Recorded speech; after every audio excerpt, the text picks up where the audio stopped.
How do you restore the finish of plastic that's been damaged by the UV of the sun? Here's a spot that's actually discolored because of the heat of the motor inside. We'll use rubbing compound and place the compound on the sponge. We'll take it nice and slow. We'll make sure that we keep water on it as well. It doesn't take long, and you can see this is a huge difference from here. And there's a little bit of staining, so we'll just keep working on the stains. We'll wipe everything off, but you can see this is looking really nice. When we set it up in the light, you can see this is the part we've worked on. This is the part we haven't. What a big difference. We'll carefully remove all the stickers with a plastic. We'll use a plastic razor blade. We don't want to use a metal one. And you can see where that sticker was. This is the color of the plastic when it was new. We'll work the top just like we did with the side.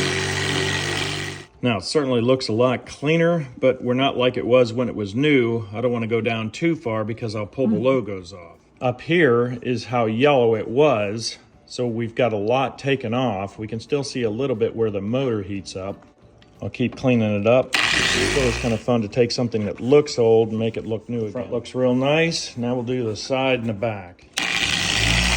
There's little stains that won't come off. Just add a little bit more on the back. There's another sticker, so we'll want to remove that. To make sure we get everything clean, we can go over the entire surface with the plastic blade. The sun was not as direct in the back, and you can see where that sticker was.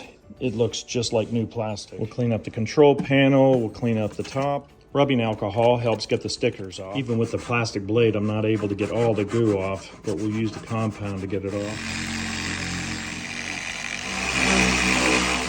Now, it doesn't look brand new, but it looks a lot better.